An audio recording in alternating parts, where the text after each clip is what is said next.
এইমাত্র দিল্লি থেকে সরাসরি ঘোষণা শেখ হাসিনার আজ রাতের ফ্লাইটে দেশে ফিরবে সাবেক প্রধানমন্ত্রী শেখ হাসিনা। এমনটাই কিন্তু জানিয়ে দিয়েছে আওয়ামী লীগ ও ছাত্রলীগের নেতাকর্মীরা। এদিকে শেখ হাসিনা এখনও বাংলাদেশের বৈধ প্রধানমন্ত্রী, এমনটাই কিন্তু ঘোষণা দিয়েছে পুতিন। তাহলে কি আবারও দেশের দায়িত্ব ফিরে পেতে যাচ্ছে শেখ হাসিনার দল আওয়ামী লীগ এবং প্রধানমন্ত্রীর দায়িত্ব ফিরে পাবে শেখ হাসিনা? এই সম্পর্কে কি বলছে গণমাধ্যম, বিস্তারিত আপনাদেরকে প্রমাণ সহকারে এই ভিডিওর মাধ্যমে দেখিয়ে দেবো, তাই না টেনে ভিডিওটা শেষ পর্যন্ত দেখতে থাকুন। বাংলাদেশের রাজনীতিতে এমন অনেক দৃশ্য দেখা গেছে যেখানে আদালতের কাঠগড়ায় দাঁড়িয়েছে মানুষ, কিন্তু এবার শুধু একজন বা গুটি কয়েক মানুষ নয়, পুরো একটি রাজনৈতিক দলকে কাঠগড়ায় দাঁড় করাতে চাচ্ছে বর্তমান সরকার। শুনতে খানিকটা অদ্ভুত লাগে, কারণ দল তো হাঁটে না, খায় না, আদালতে গিয়ে নিজের পক্ষে সাফাই উগায় না। তাছাড়া একটি দলের সমগ্র সদস্য কিন্তু অপরাধের সাথে জড়িত থাকে না। তবে আইন যদি বলে হ্যাঁ সম্ভব, তাহলে রাজনীতির অভিধানে নতুন অধ্যায় যোগ হতেই পারে। দেশবাসী একটা গোপন বৈঠক হয়েছে গোপালগঞ্জের টঙ্গিপাড়াতে একটা গোপন বৈঠক হয়েছে। আওয়ামী লীগ বাংলাদেশের 5 জন লোককে কিনে নিয়েছে, মোট 5 জনকে নিয়ে তারা একটা সমন্বয়ক কমিটি গঠন করেছে তারেক রহমানকে ক্ষমতা থেকে সরানোর জন্য। কেন তারা বলছে যুব বিপ্লবের মাধ্যমে ক্ষমতায় আসা সরকারগুলো এখন নিজেরাই গণবিক্ষোভের মুখে পড়তে পারে? বাংলাদেশের রাজনৈতিক স্থিতিশীলতার জন্য কোনো না কোনোভাবে আওয়ামী লীগের পুনর্বাসন প্রয়োজন হতে পারে। এটা কি শুধু একটি বিশ্লেষণ, নাকি পশ্চিমা শক্তিগুলোর পক্ষ থেকে দেওয়া কোনো রাজনৈতিক সিগন্যাল? শেখ হাসিনা যদি হঠাৎ করে বাংলাদেশে ফেরেন তাহলে কি হবে? গ্রেপ্তার, আত্মসমর্পণ নাকি নতুন আইনি লড়াই? বাংলাদেশের রাজনীতির সবচেয়ে আলোচিত এই প্রশ্নের উত্তর এখন নির্ভর করছে আদালত পরবর্তী সিদ্ধান্ত এবং আইনি প্রক্রিয়ার উপর। 24-এর গণ অভ্যুত্থানের পর দেশ ছেড়ে যাওয়া বাংলাদেশের প্রাক্তন প্রধানমন্ত্রী শেখ হাসিনার সম্ভাব্য দেশে ফেরা নিয়ে নতুন করে আলোচনা শুরু হয়েছে। ভারতীয় একটি গণমাধ্যমে শেখ হাসিনার বাংলাদেশে ফেরার ইঙ্গিত প্রকাশিত হওয়ার পর বিষয়টি রাজনৈতিক এবং আইনি পর্যায়ে ব্যাপক আলোচনার জন্ম দিয়েছে।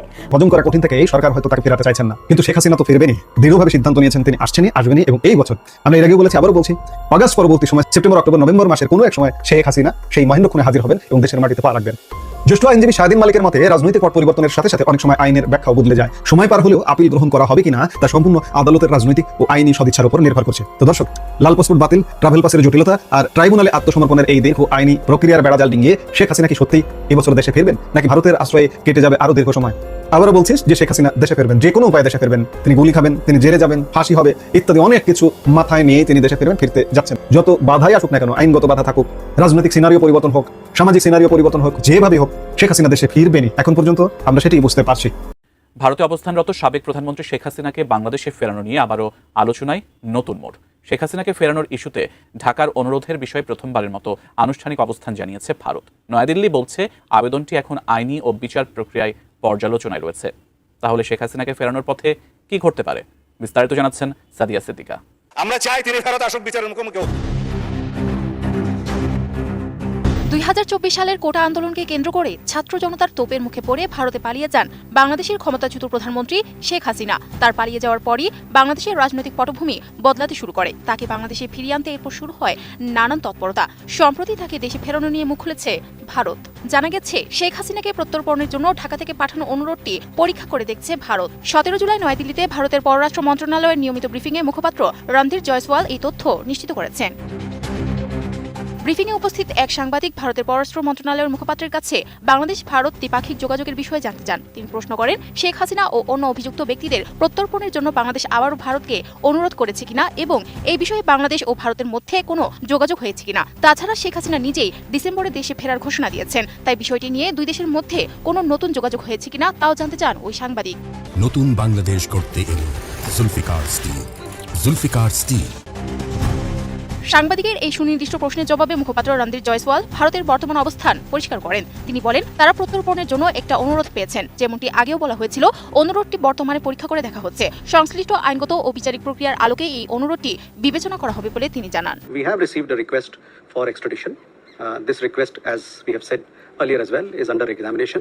The request is being taken into consideration, giving the legalities that are involved and judicial processes that are involved. এই প্রসঙ্গে ভারতীয় গণমাধ্যমগুলো বলছে, দেশটির পররাষ্ট্র মন্ত্রণালয়ের এই বক্তব্য থেকে স্পষ্ট যে শেখ হাসিনাকে প্রত্যর্পণের আবেদনটি নয়াদিল্লি সরাসরি নাকচ করেনি, বরং তা এখন ভারতের নিজস্ব আইনি ও বিচার বিভাগীয় পর্যালোচনার অধীন রয়েছে। দুই দেশের মধ্যে বিদ্যমান প্রত্যর্পণ চুক্তি এবং আন্তর্জাতিক আইনগত কাঠামোর ভিত্তিতে এই অনুরোধের ভাগ্য নির্ধারিত হবে বলে ইঙ্গিত মিলছে বলেও বলছেন বিশ্লেষকরা।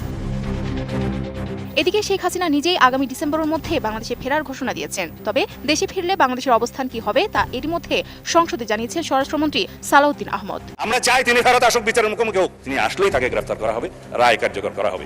যদি আপিলের কোনো সুযোগ থাকে সেটা অন্য কথা, আইন আদালত। আমাদের 24-এর যে গণ অভ্যুত্থান, এটির যে স্পার্ক বা স্ফুলিঙ্গ, এটি কোথা থেকে শুরু হয়েছিল, কোন ঘটনা বা কোন প্রেক্ষিতে সারা বাংলাদেশের মানুষের মধ্যে একটা বিস্ফোরণ তৈরি হয়েছিল?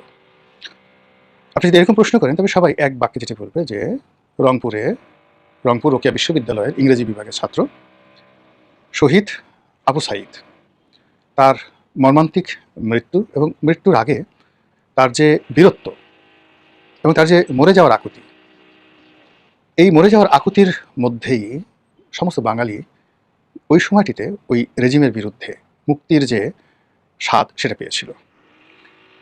আবু সাঈদ যেদিন মারা যান এবং এই দৃশ্য যখন আসে, আমি এটাকে নিয়ে একটা ফেসবুক স্ট্যাটাস দিয়েছিলাম এবং আমার এই যাবৎকালে সামাজিক মাধ্যমে যত স্ট্যাটাস আমি দিয়েছি বা যত লেখা দিয়েছি, ছবি দিয়েছি, তার মধ্যে সবচেয়ে বেশি ভাইরাল হয়েছে সেই ছবিটি এবং তার সঙ্গে যে বক্তব্যগুলো, সেই বক্তব্যগুলো অন্যের হৃদয় কীভাবে ছুঁয়েছে আমি বলতে পারবো না, কিন্তু আমার হৃদয় ছুঁয়ে গিয়েছিল। আমি যা লিখেছিলাম ছবিটা দিয়ে, আমি যে বাক্যগুলো লিখেছিলাম আমার মনে নেই, কিন্তু প্রতিটি শব্দ লিখতে গিয়ে, প্রতিটি বাক্য লিখতে গিয়ে অঝরে কেঁদেছিলাম এবং আমার সে কান্না বন্ধ করে সম্বিত ফিরে পাওয়ার পর মোটামুটি আধা ঘন্টা পর আমি সেটা স্ট্যাটাসটা ছাড়তে পেরেছিলাম। তো এই ছিল আমার অনুভূতি। এরপর আন্দোলন তুঙ্গে গেল, একটার পর একটা ঘটনা ঘটতে থাকলো এবং আমি পুরোটা সময় মাঠে ছিলাম। আমার যতটুকু বোধ এবং বুদ্ধি আছে এই রাজনীতি নিয়ে বা এই সমাজটাকে আমি যেভাবে দেখে এসেছি, আবু সাঈদের মৃত্যুর পরে আমার কাছে মনে হয়েছিল যে এই সরকার টিকবে না, অর্থাৎ শেখ হাসিনার সরকার টিকবে না এবং দে হ্যাভ টু গো। আমরা শুধু অপেক্ষা করছিলাম। এর কারণ হলো যে 69 গণ অভ্যুত্থান শহীদ মতিউরের মৃত্যু, তারপরে এরশাদের যে পতন, সেই পতনের পূর্ব মুহূর্তে ডাক্তার মিলনের মৃত্যু। তো শহীদ মতিউরের মৃত্যুটা দেখেছি আর শুনেছি, আর ডাক্তার মিলনের যে মৃত্যু এটি একেবারে নিজের চোখে দেখেছি। তারপরে কত দ্রুত ঘটনা পরিক্রমায় একের পর এক ঘটনা ঘটলো, কী করে ক্যান্টনমেন্ট জড়িত হয়ে পড়লো, কী করে সেনাবাহিনী এরশাদের বাইরে চলে গেলো, ঠিক ওইরকম একটা দৃশ্য আমি দেখতে পাচ্ছিলাম। এবং সরকার পতনের আগে ঠিক 10 দিন আমি ইচ্ছে করে রাস্তাঘাটে ঘুরে বেরিয়েছি, দিনে এবং রাতে। আর এটা আমার জন্য খুব নিরাপদ ছিল এই কারণে যে আমার যে পরিচিত মুখের কারণে সরকারের যারা কর্তা ব্যক্তি রয়েছেন তারা ওইভাবে আক্রমণ হয়তো করতো না, আর যারা রাজপথে ছিল তারা তো বলতে গেলে সবাই আমার ভক্ত ছিলেন, যার জন্য প্রতিটি দৃশ্য আমি দেখার সুযোগ পেয়েছি। আবার পরবর্তীতে যখন বঙ্গভবনে শহীদ আবু সাঈদের পরিবারকে ডেকে আনা হলো, তখন আরও নিশ্চিত হয়ে গেলাম যে একেবারে নিশ্চিতভাবে শেখ হাসিনা পতিত হচ্ছেন।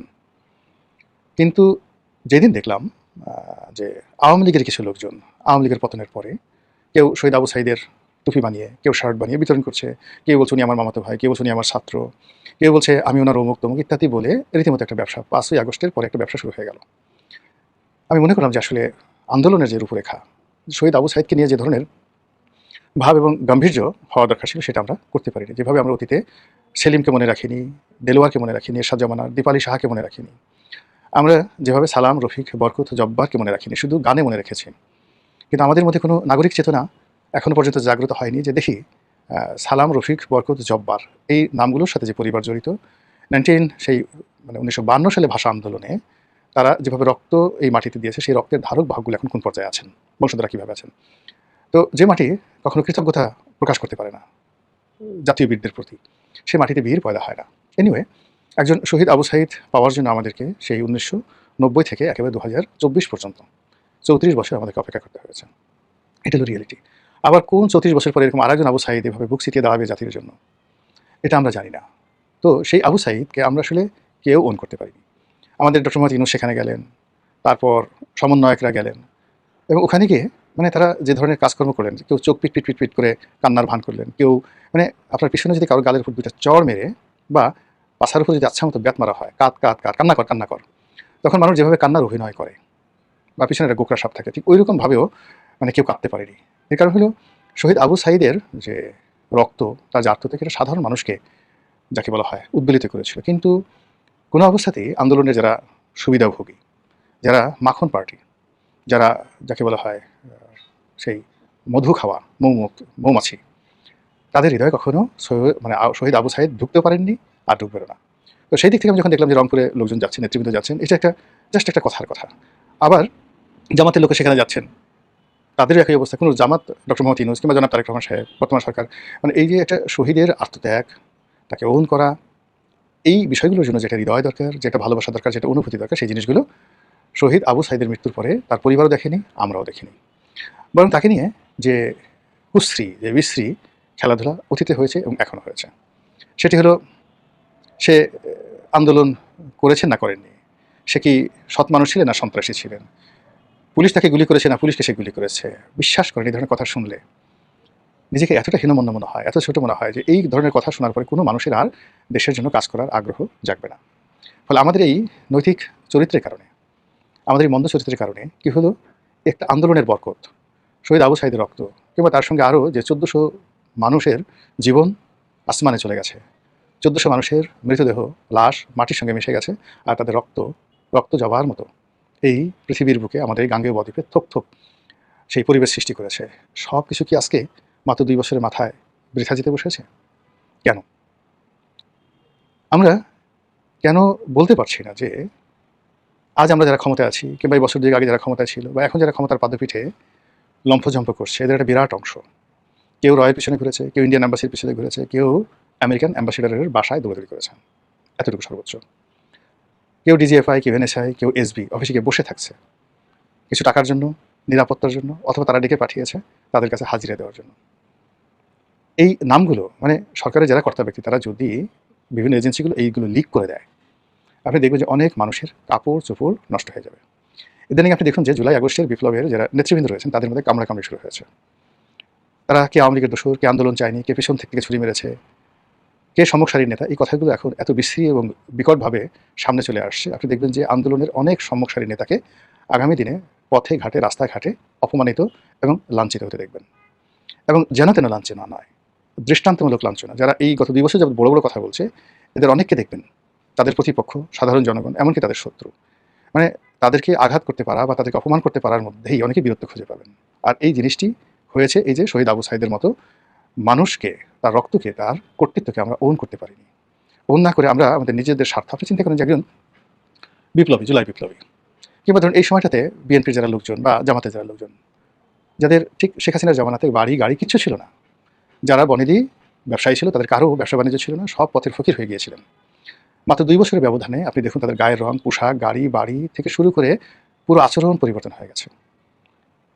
আওয়ামী লীগের যারা লোকজন কন্টিনিউয়াসলি 17 বছর 18 বছর ধরে তারা যে দুর্নীতি করেছে, অনিয়ম করেছে, আপনি যদি টালি করেন, আপনি যদি গ্রাফ করেন, তাহলে দেখতে পাবেন যে গত 2 বছরে এমন সব লোক দুর্নীতি করেছে যারা ভাত খেতে পারত না, এমন সব লোক গাড়ি বাড়ির মালিক হয়েছে যাদের একটি সাইকেল কেনার পয়সা ছিল না, এমন সব মানুষ যারা একটা সাব ইন্সপেক্টর দূরের কথা কনস্টেবলকে সার ডাকার মতো অবস্থায় ছিল, তারা এখন অনেকে সেনাবাহিনীর প্রধান, আইজি সাহেবকে পারলে কান মলে দেয়, তাদেরকে গালাগালি করে তাদের রাগ কমে না। তাদের ভাবসাব দেখতে মনে হয় তারা যদি এই সমস্ত বড় বড় কর্তা যারা আছে তাদের কানটা মলে দিতে পারে, তাহলে তাদের মোটামুটি ক্রোধ নিষ্পেষিত হয়, ক্রোধ অবদমিত হয়। তো সেই দিক থেকে যে পুরো সমাজের মধ্যে একটা উথাল পাথাল, কে প্রধানমন্ত্রী, কে শিক্ষামন্ত্রী, কে আইজি, এই সকল বিষয় পাত্তা দেওয়া, গণনা করা, এই জিনিসগুলো এখন এই জনগণের মধ্যে দেখা যাচ্ছে না। যে যার মতো আইন ভাঙছে এবং যে যার মতো করে নেতা বানাচ্ছে।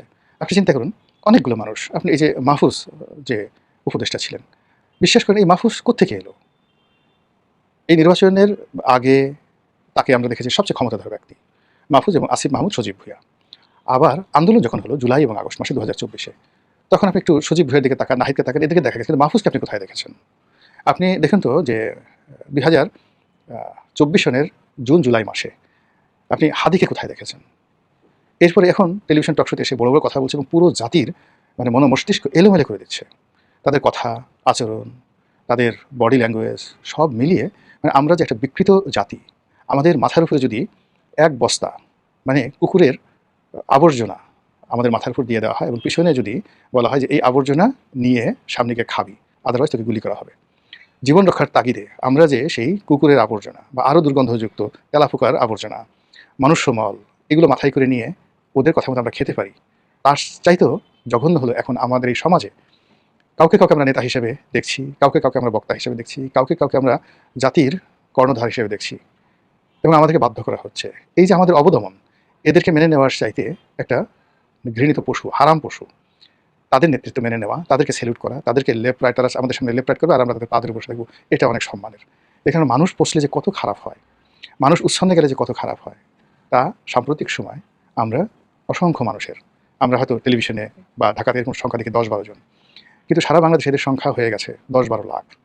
এই 10-12 লাখ মানুষ, যাদের কারো কারো বয়স 15 বছর, কারো কারো বয়স হয়তো 90 বছর, এরা শিক্ষকদের পিটাচ্ছে, এরা শিক্ষকদের মারছে, এরা ওসিকে পিটাচ্ছে, এরা ডিসিকে ধাক্কা দিচ্ছে, এরা মন্ত্রী এমপি থেকে শুরু করে কোনো কিছু মানছে না। হারাম হালাল বলতে কোনো জিনিস নেই।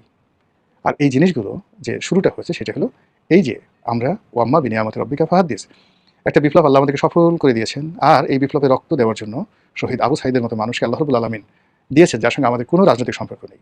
এই শহীদ আবু সাইদ কোনো নেতা নন, সে বাংলাদেশে এমন কোনো কেউ কেটা নন, কিন্তু কোথা থেকে এসে সব নেতাদের নেতা হয়ে তিনি বুক চিতিয়ে দিলেন জাতির জন্য। একে আল্লাহ পাঠিয়েছিলেন।